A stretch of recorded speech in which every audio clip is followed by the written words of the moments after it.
Let's read Philippians chapter 1, verses 27 to 28. Whatever happens, conduct yourselves in a manner worthy of the gospel of Christ. Then whether I come and see you or only hear about you in my absence, I will know that you stand firm in one spirit, striving together as one for the faith of the gospel, without being frightened in any way by those who oppose you. This is a sign to them that they will be destroyed, but that you will be saved, and that by God. All right, in this first phrase, whatever happens, this is Paul setting the context. The context here is that Paul is in prison. He is facing some kind of a verdict, either life or death. He expects that he will receive life. He will continue to go on in the body, as he says, so that what he does will be fruitful labor for them, that they will continue to grow and make progress in the gospel. But he says, whatever happens, whichever way it ends up going for me, I want you to conduct yourselves in a manner worthy of the gospel of Christ. This is where Paul begins to give exhortations to the Philippians here at this stage of the letter. And he says, conduct yourselves in a manner worthy of the gospel of Christ.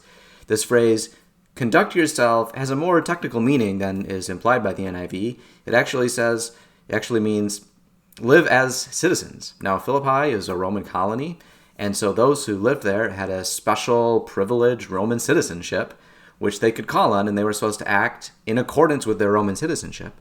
But when Paul says, act in a way or live as a citizen worthy of the gospel, he's reminding them that you have another citizenship, which he'll pick up again in chapter 3. He says, remember, your citizenship is in heaven. So Paul is not referring to a Roman citizenship per se, but a more fundamental citizenship, which is a citizenship in heaven, and they are to live a life worthy of that kind of citizenship, the worthy of the gospel of Christ. And then he has this sort of remark here, whether I come and see you or only hear about you in my absence. So he's expecting he's going to go on living. Is he going to hear about them first? That's probably the case, but maybe he'll eventually come to see you. Either way, he says, I will know that you stand firm. When you guys are conducting yourselves in this way, that will help me know that you are standing firm. You see, they were facing some kind of a pressure. It says later, do this without being frightened. So there's something for which they need to stand for. It seems likely that they were being pressured to participate in sort of a Roman emperor cultic worship where they would have to offer sacrifices, pay homage to the emperor, to sort of the Lord. And Paul is reminding them, you've got a different citizenship with a different Lord, so stand firm. Don't give in to the pressures of the society around you of that kind of citizenship. Instead, stand firm. And how are they supposed to stand firm? Well, they're doing this together. This isn't just lone wolves, but they're doing it together. And the thing that binds them together is in the one Spirit, that is in the Holy Spirit.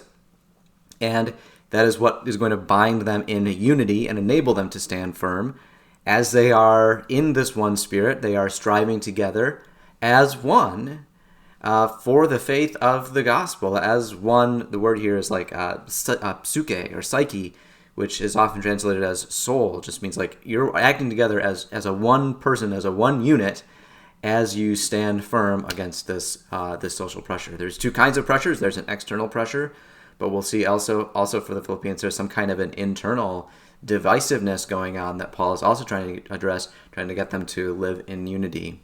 As they're striving together, as they are standing firm, they are doing so without being frightened in any way by those who oppose you. Why wouldn't they be frightened? Well, Paul has sort of already expressed. He said, listen, whether I live or die, it's a gain for me. If I live, I can go on in the mission of the gospel. But if I die, I get to be with Christ. I get to experience Christ in a way that I don't get to in the body. And that is a gain for me. And so there's this theological reason why they don't need to be frightened. The worst that can happen is their body would be killed. But they will ultimately be saved. Paul envisions this is all going to work out for his salvation, his deliverance, his vindication.